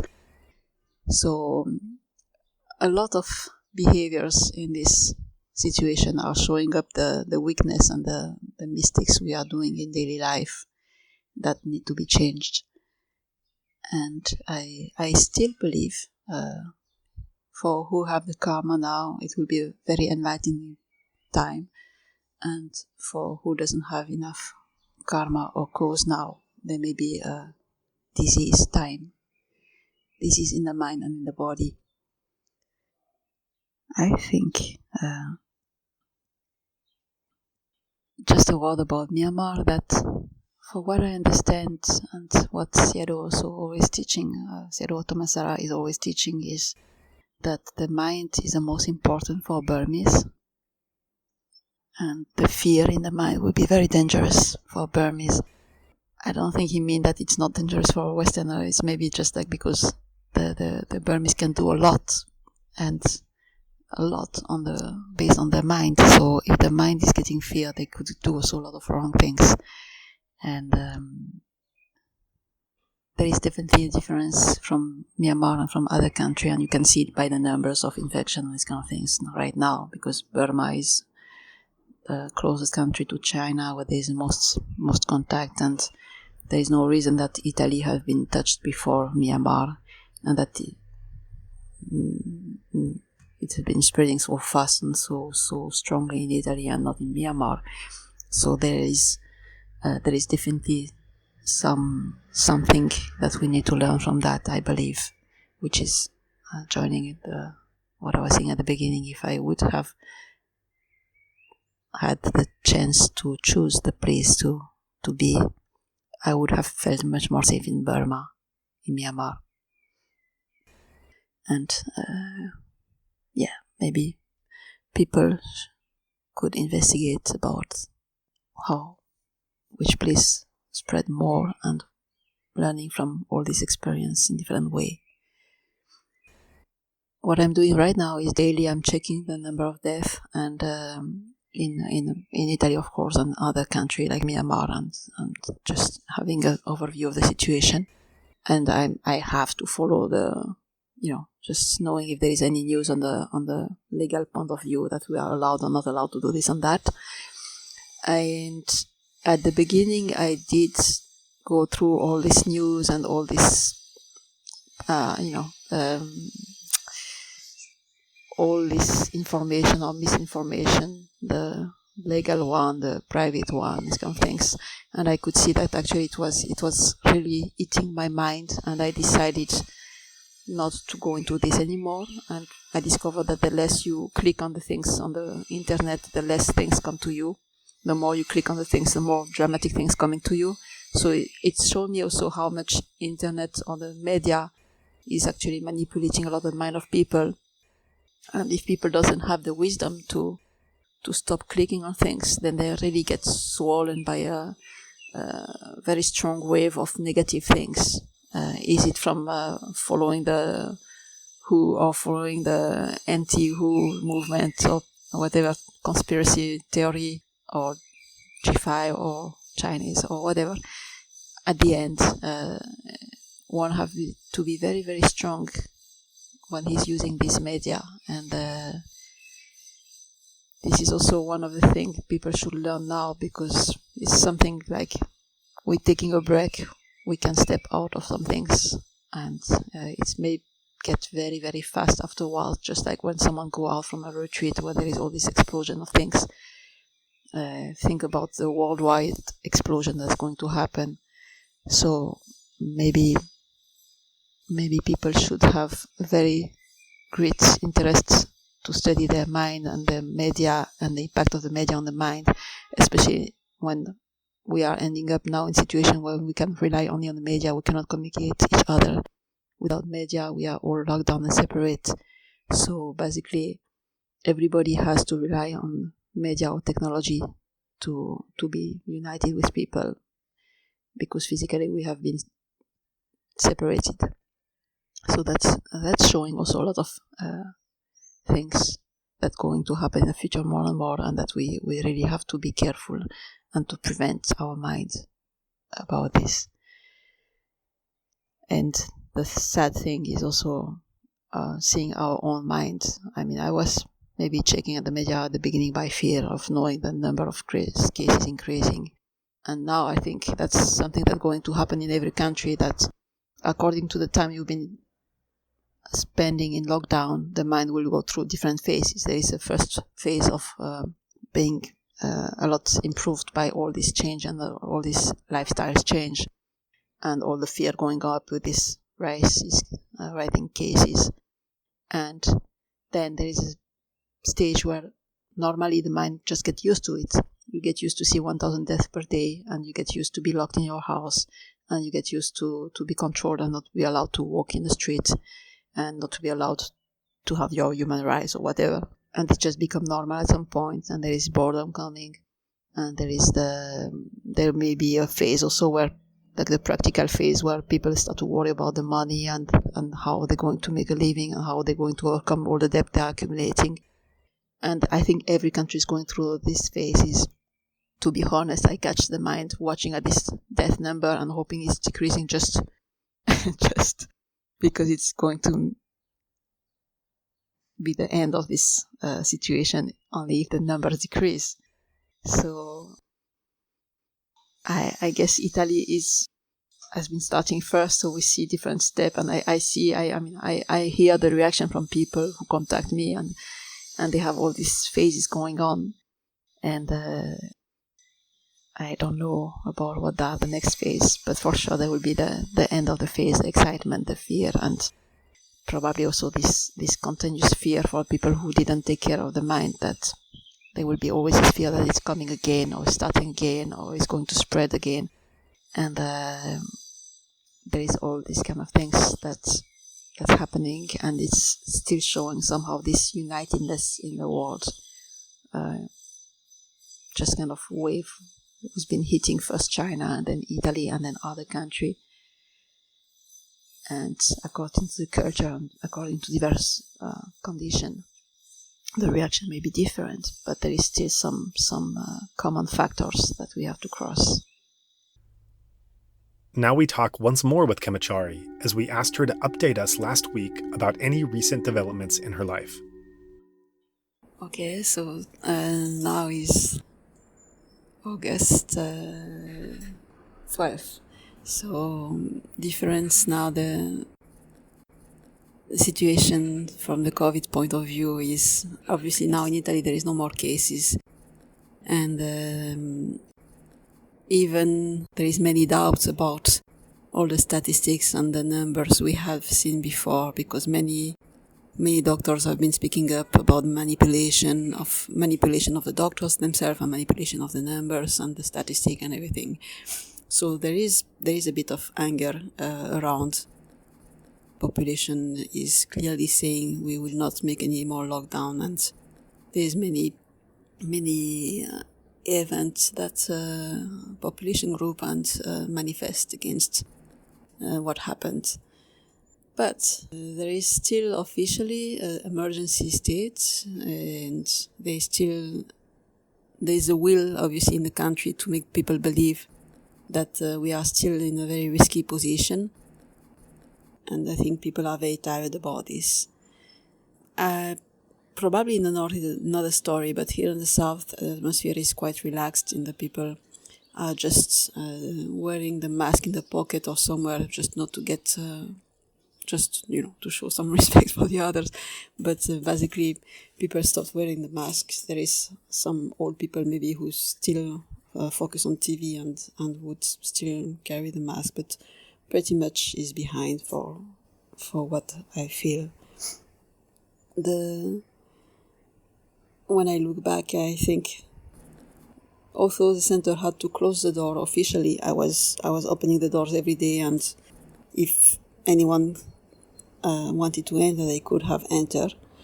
And of course, the way of communicating with the people was internet. So I did post every day some teaching of Sayadaw, who was also teaching a lot about COVID in Myanmar. So I was translating in Italian and posting regularly every 2 days pieces of teaching. And besides, I was writing myself also a lot of reflection about death, about the prison of the mind, and about detaching and what we believe to be freedom. All these things. I think during this quarantine, people were very sensitive to many things, and they were aware about many limitations they had in the mind. So it was a good time, and also beside that, I was posting every day or every second day images, photo of the center, the activity of the center, because although we were closed, we did keep on the work with the plumber, and the worker here came every day, partly illegally, and from one side I think it helped the public to see life was going on, and that there was not necessity to speak only about the COVID every day. And for the workers who came here, it was definitely, I think I saved their mind, because they were going back home in the evening, and in the morning they would come here very terrified, with many anger and fears in the mind. And when they were spending here the full day, they were relaxing, and there was like a completely peaceful world they had the chance to be in, because although we were aware of the situation and following the events, as just to be informed, still I was, whenever we were talking about this, I was teaching them also that the fear is not helping, that we can try to be careful, but it's also not focus all on that. And it happened that I was asked to host African immigrant during the pandemic. So I accepted, of course, because that poor man had a leg broken and he had no place to go. And it was also the chance for me to teach to the workers that I would not deny to help someone who is really in need for a potential risk.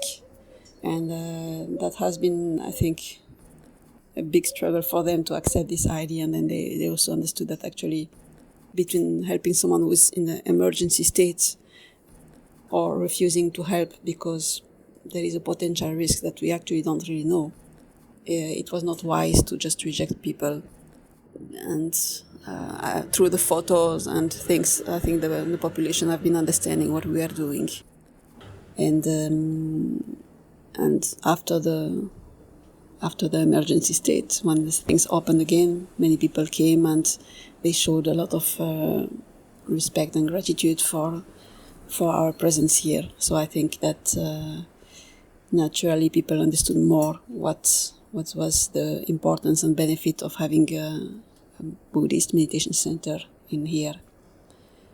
And for me, and automatically I'm trying to share it for people, I think the Thabarwa teaching is quite suitable for this, because not focusing on created truth, and especially teaching people that nothing can protect you beside your action, your karma, or doing good action. So in that case, everybody understood we are on the mercy of something we don't know. There is no way to protect ourselves, no vaccination, no medicine.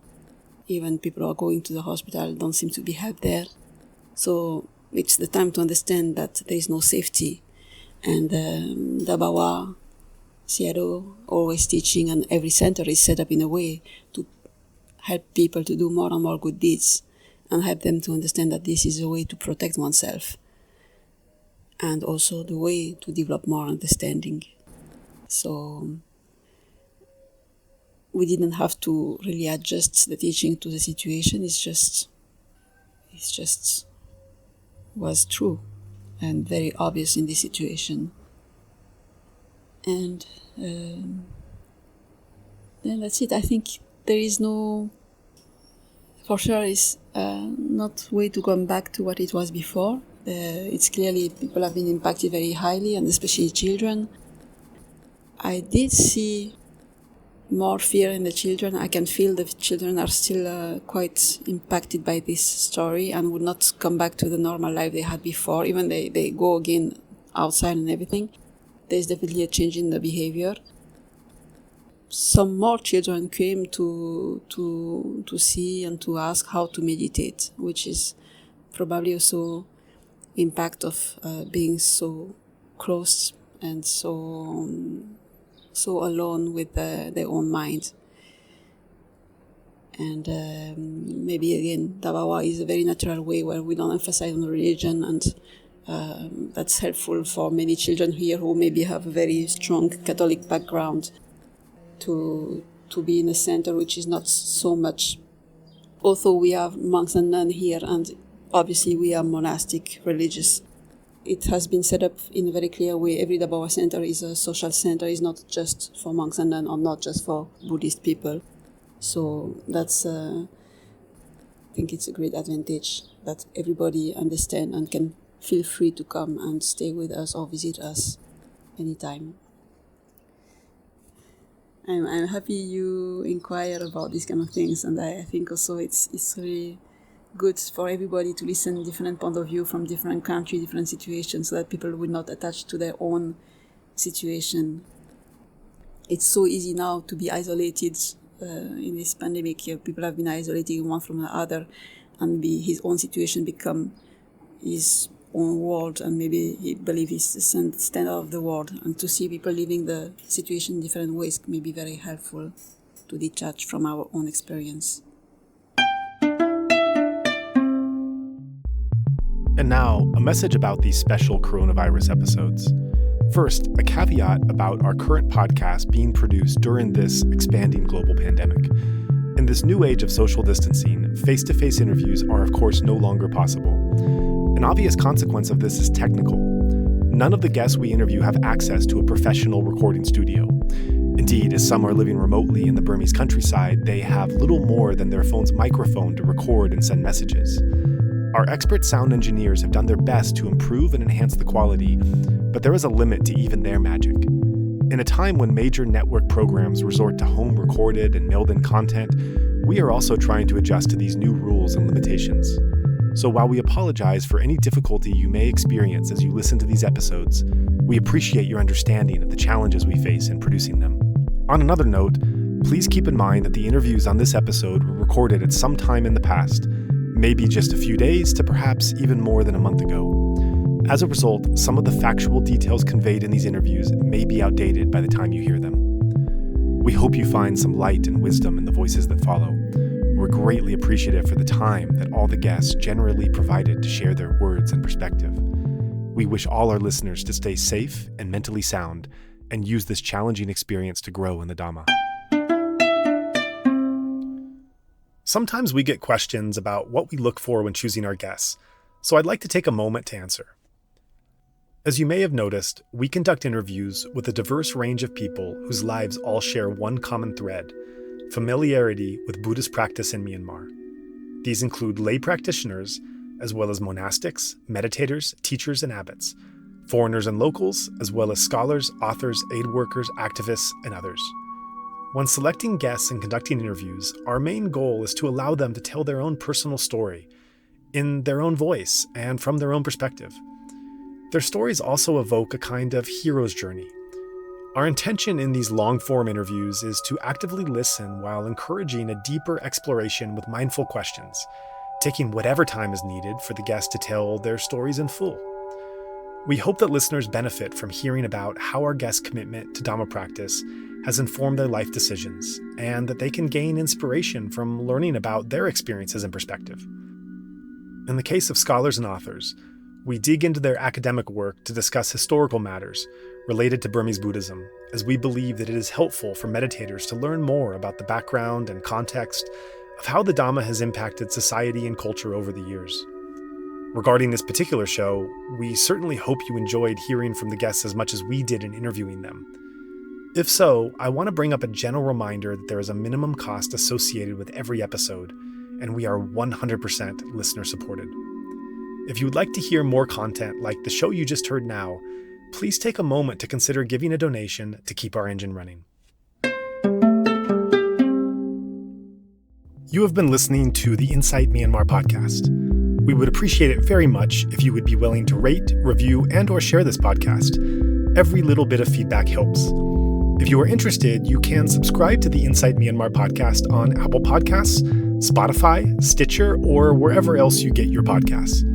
Also, please check out our website for a list of our complete episodes, including additional text, videos, and other information at www.insightmyanmar.org. That's Insight Myanmar, one word, INSIGHTMYANMAR.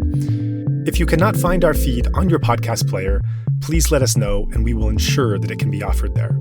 There was certainly a lot to talk about in this episode, and we'd like to encourage listeners to keep the discussion going.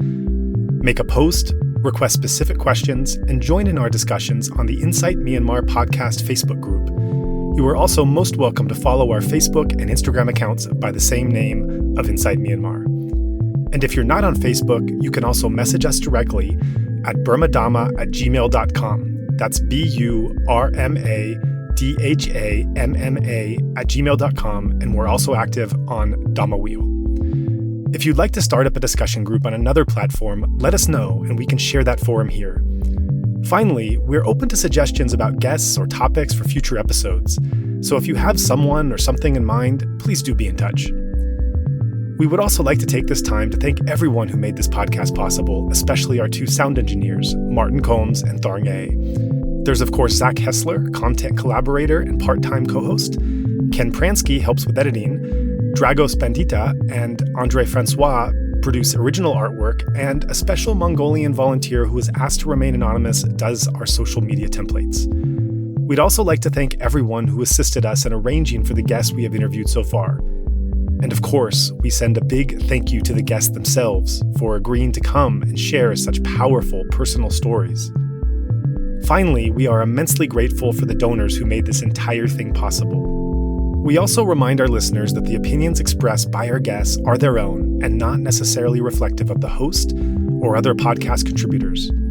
Please also note, as we are mainly a volunteer team, we do not have the capacity to fact-check our guest interviews. By virtue of being invited on our show, there is a trust that they will be truthful and not misrepresent themselves or others. If you have any concerns about the statements made on this or other shows, please contact us. This recording is the exclusive right of Insight Myanmar podcast and may not be used without the expressed written permission of the podcast owner, which includes video, audio, written transcripts, and excerpts of any episodes. It is also not meant to be used for commercial purposes. On the other hand, we are very open to collaboration, so if you have a particular idea in mind for sharing any of our podcasts or podcast-related information, please feel free to contact us with your proposal. As you know, our podcasts are 100% listener-supported. We welcome your contribution in any amount, denomination, and transfer method. You may give via Patreon at patreon.com/insightmyanmar, via PayPal at paypal.me/insightmyanmar, or by credit card by going to insightmyanmar.org/donation. In all cases, that's Insight Myanmar, one word, INSIGHTMYANMAR. If you'd like to give especially to support our new run of coronavirus episodes, please go on the GoFundMe site and search Insight Myanmar to find our campaign. If you are in Myanmar and would like to give a cash donation, please feel free to get in touch with us. Thanks, and see you next show.